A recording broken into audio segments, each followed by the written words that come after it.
here we have Max and Max, both prepared, full of enthusiasm, and ready to make a contribution. Max couldn't wait to meet his new master. He imagined himself on a crisp autumn morning moving slowly through the tall grass. Suddenly, he locks onto the scent of a game bird. The voice of his master rings out in praise. "Good boy, Max. What a dog."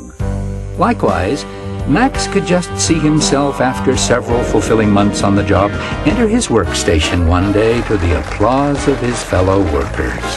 There, placed on the keyboard of his computer, is a plaque recognizing him as Customer Service Rep of the Year. Such were the dreams of Max and Max, dreams of service and meaningful contribution. Enter into our story Mr. Harold. Mr. Harold is the manager of the customer service department at New World Imports. He's also the new owner of a hunting dog.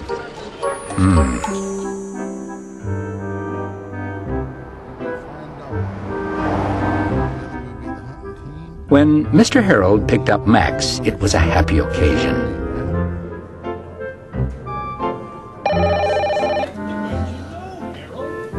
If you've got all these really great ideas, then put them to work in your own department. Okay? Likewise, when Max arrived at New World on his first day, Mr. Harold greeted him in an atmosphere of great warmth and welcoming. Mr. Harold talked to Max about his new home, about hunting, and about, well, life in general. Max listened. In his office, Mr. Harold told Max about the company's goal to put the customer first. Service. Service. Service, he said, as he showed him a nice custom version of the department mission statement hanging on his wall. And Max listened. Time went by. You ready to work on our basic skills this morning, boy? Max learned quickly. Sit. Stay. Lie down. Front. All these were performed without hesitation. More than anything else, I want you to learn to stay on the lawn. Got that? I didn't buy you to go running and jumping in the water any old time you want. That's for me to decide. Then why did you buy me? He thought. Meanwhile, Max became intimately familiar with the higher meaning of practices and procedures. And they request something that falls outside of the guidelines. What do you say? I say I'm sorry, ma'am, or sir, but company policy doesn't allow me to do that. What is that referring to in this case, sir? Doesn't matter. It doesn't? Absolutely not. Why did you hire me, he thought. And time went by.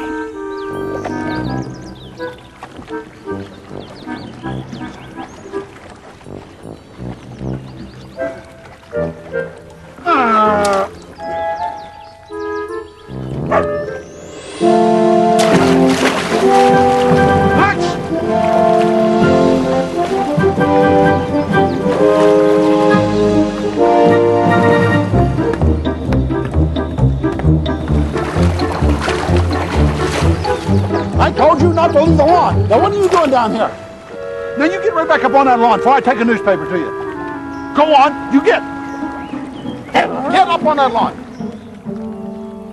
Max was stunned. All he had on his mind was helping Mr. Harold. He had all this breeding, all this built-in know-how to put to use. The hat falling in the water was the perfect opportunity to be of service. So why is he so upset? He wondered.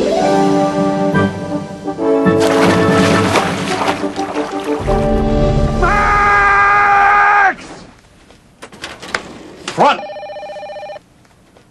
Yes, sir? Sit. Sit? Have a seat. Of course, sir. Thank you, sir. Tell me about DeWalt Travel Associates. Oh, yes. Ann DeWald herself called me to tell me that she hadn't received the luggage shipment. This was the second time, and she was headed to Europe for the big travel show. Couldn't wait for regular shipping, so I overnighted it to her. I know all that part. What I want to know is, why did you do it? Why? Yes, why? Because when she called, shipping was on a shift change. So? So I couldn't get anyone to answer. So? So after I finished here, I went down to shipping myself, found the right line, and arranged for the overnight shipper to pick it up. You're missing the point of my question. I don't care about all the hoops you jump through. I just want to know, why did you do that? Service, service, service, sir. Don't quote company policy to me, young man. There's a larger issue here. I agree. In fact, I wanted to know if I could make a few departures from company guidelines, maybe for a 30-day period or so, track the results and see if the callback and referral margins go up. And maybe we could set you up on your own floor. Hire support staff, create a new line item in the corporate budget. Get your own job figured out first, Max. Then you can start worrying about mine, okay? Yes, sir. Now, Mr. Harold wasn't really a bad man, you see. In fact, he was really quite average. He just had a certain way of looking at his job, and he wanted those who worked for him, all those who worked for him, to look at their jobs in just the same way. Go get it, boy!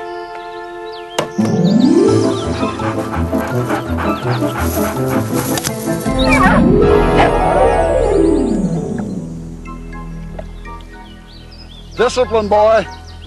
Discipline. And so, as time went by, Max learned exactly what Mr. Harold wanted, and he did it.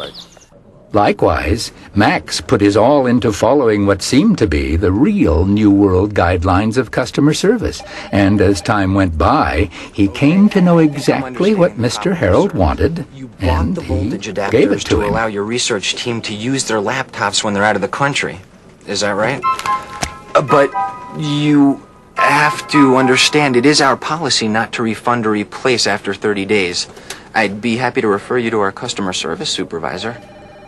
What will he tell you? I suspect he'll tell you the very same thing, sir. Very well then, sir. We thank you and we appreciate your business. Not that we'll ever get any more. What was that? I'm sure we'll see more and more. The days passed by. Things were going smoothly, just like Mr. Harold liked them to go. But then, one day... It's a big day, boy. You're going out in the fields. You're going to learn from the pros. So, you're going to get a chance to finally show what you can do. Oh, it's a challenge, I admit. But like we always say around here, challenge is just an opportunity we didn't ask for. So I want you to go out there and remember everything you've learned. Everything I've taught you. There are old customers out there we haven't heard from in a long time. Old friends. And you're going to go out and retrieve them for me. You're finally going to get to do what you've been trained to do. So, get out the elbow grease, strap yourself in, and go get it. The oration was meant to be motivating, no question, even inspiring. The best of intentions were attached to every word. Howdy, boys. How y'all today? I'll go get my gun and I'll be right out, okay? Max, come on, get in the truck. Max was truly excited to go out to the fields and flush out game, but he wouldn't leave the lawn. And Max learned quickly that no matter how sincerely he restated company policy to lost customers, they still had the same problems. Mr. Harold's lofty goals were not being achieved. Mr. Harold was perplexed. Get in that truck. At first he tried encouragement. Look, boy, I don't know what the problem is, but... See, you need to look at this like it's an adventure. That more than anything else is fun, because with each old customer you talk to on that phone comes an opportunity to make a new friend. Yeah, but they all hate me. Oh, I remember you. No, you're the one who said no. I understand, I do, but see those guys? They want to go. They're ready to go. And see their dogs? Their dogs are ready to go. You don't see those dogs lying around with their chins on the ground, do you? The question I'm starting to ask myself now is, why am I paying you the kind of money I'm paying you when this is what I get in return? Huh? Can you answer me that? You are supposed to be the best that money can buy. And look at you. I give you your big chance. Your big opportunity to show what you can do, and this is what you do with it? Come on! There's all that brains and education and ambition you walked in here with a few months ago.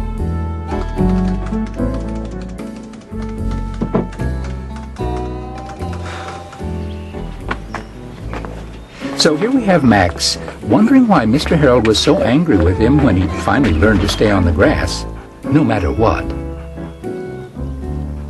And Max wondering why, when he was doing his level best to implement the connection between company policy and customer service, was Mr. Harold so thoroughly disgusted with his work.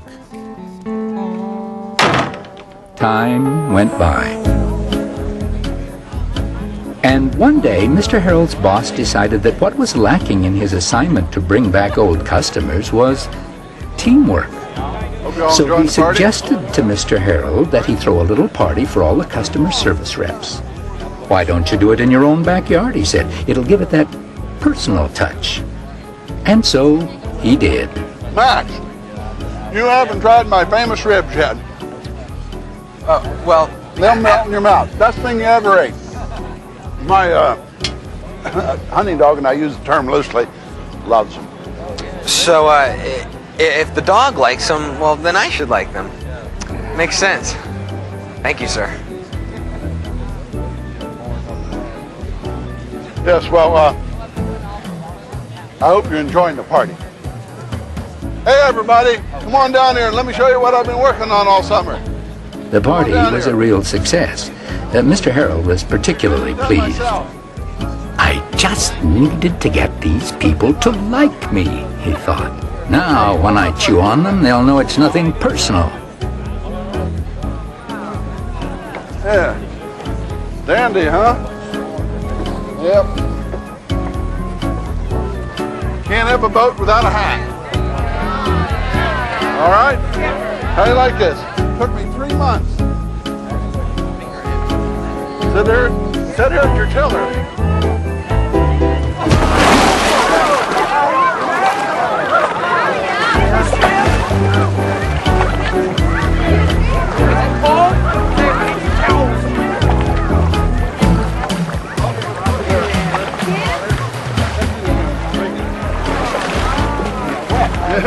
You all go on the party. Just go on the party. I'll go change. Yeah, I'm fine. You all just go on. I'll go change. And I'll be all right.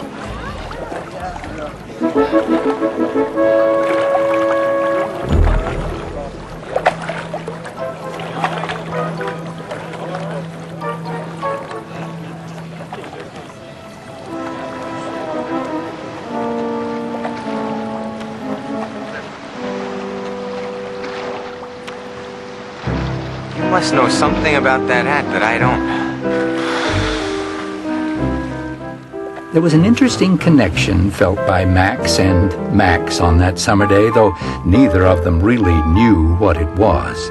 But nonetheless, fate was having her way on that day, proving that not all of the best ironies in life are reserved for stories in storybooks, as we might suppose. And time went by.